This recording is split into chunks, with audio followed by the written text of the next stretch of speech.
Hi again. We're here today to talk about some Luftwaffe helmets and some Luftschutz helmets that I have. And I'd like to share them with you. Now, we can start with Luftwaffe helmets. I have 3, all Model 40s. This is a particularly nice example. Original decal.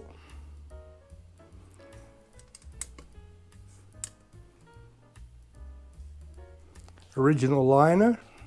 Unfortunately, no chin strap. I have a few around somewhere in the house, but I have to find them.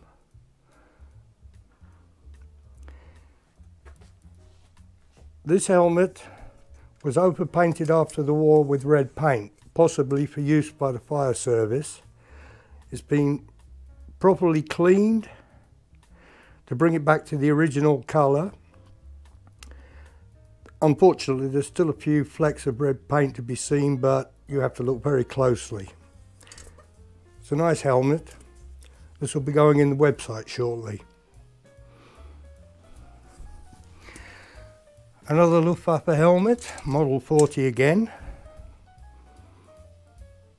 Here you can see the decal under the outer coat of paint. This has been wartime overpainted. That we know for sure because they didn't do a very good job, and you can see a lot of paint drips.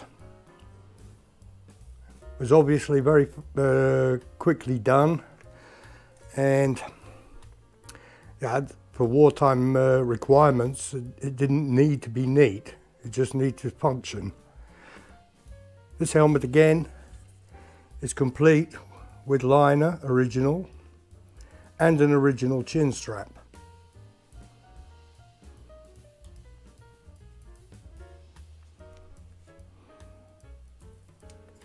Now we come on to something a little bit special.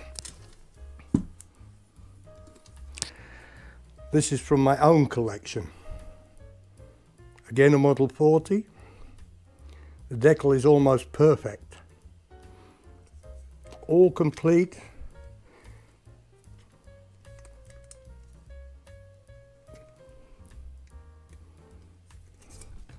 With its original liner, original chin strap. You don't get much better than this. One day I might decide to sell this one, but right now I'm holding on to it. Very difficult to find in this condition now, especially with the decal as good as this.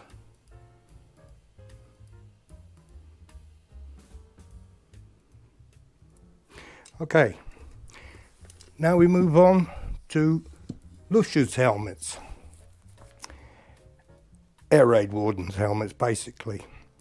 The first one I'd like to show you is a Model 38.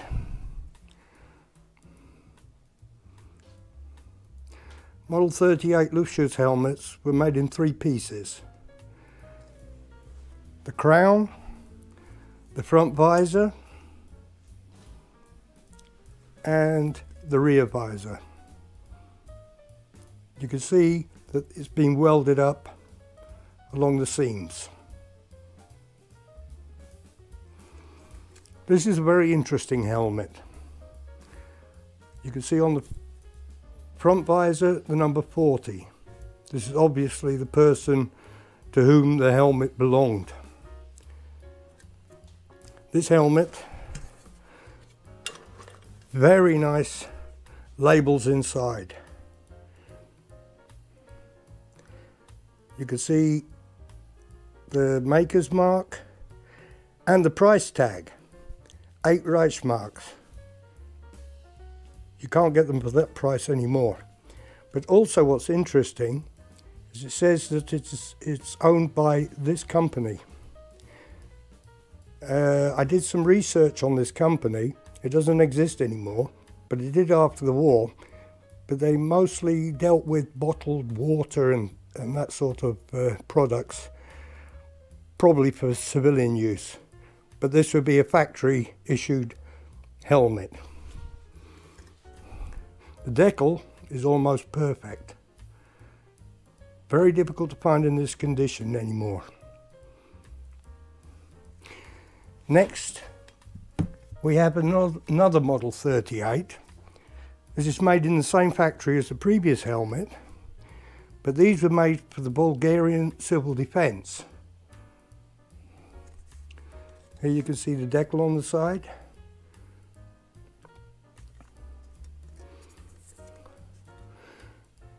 If you notice, the liners and chin straps of Luftschutz's helmets are of much inferior quality than military helmets. And in fact, the steel is much thinner.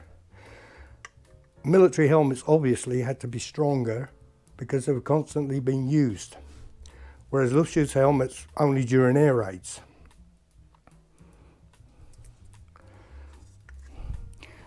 Now I have a very interesting Luftschutz's helmet, and this is a single piece Luftschutz's helmet, very badly made. This comes definitely from the end of the war, possibly 1945. You can see here the steel is very bad quality and there are cracks in the metal, and there are blemishes in the steel itself, but that would be difficult to photograph. This helmet has obviously suffered some battle damage, as you can see by the dent.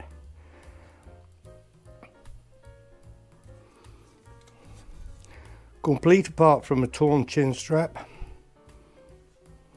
Now there's a slightly interesting story about this helmet. I found this in the street market in Hanover many years ago, and it was on the stall of a Turkish trader who obviously was into house clearance, and he had a lot of other things, but I noticed this helmet and I asked him the price. He gave me a ridiculous price. So I thought, no, I make an offer. So I made a reasonable offer. He agreed. And as I took the money out of my wallet, he was so keen to get it out of my hands that he fell across his table, knocking a chess set all over the floor. I have fond memories of buying this helmet because of that. Okay, I have one last helmet, which I'll tell you a little story about. This again falls into the Luftwaffe part of it. Those of you who would know will immediately recognise this as a Fallschirmjäger helm, or paratrooper helmet. As you can see, there's very nice textured camouflage paint on the outside. Very nice chicken wire cover.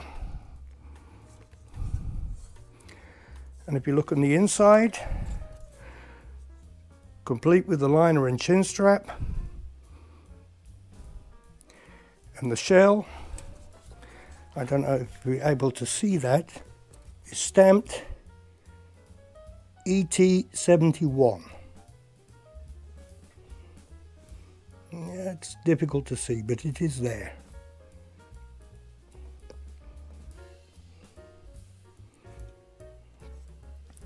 I've noticed there's also an RB number, but it's very faint on the liner. We can't photograph that. The chin strap button is prim, so everything looks correct. Beautiful helmet. But it's not original. It looks original. It could pass as original, but we know it not to be original because of one thing. Paratrooper helmets were very solid, and I don't think you'll be able to see this in the video, but if you push on both sides, it flexes. And that is a good way to test whether a paratrooper helmet is original or not. It shouldn't flex. This also, the steel feels a bit too light. The liner possibly could be original. And the chin strap also possibly could be. But because we know the shell isn't, we're assuming that the liner and chin strap are also fake. However, because paratrooper helmets are so expensive, most collectors can't afford to buy them. So if you'd like a paratrooper helmet in your collection and want something that looks as original as possible, this is a very good option. I've been seeing paratrooper helmets in excess of $15,000 now. So this looks the part, it's very good for your display, but it's not original, which is a shame. Now, on that note, I finished for today.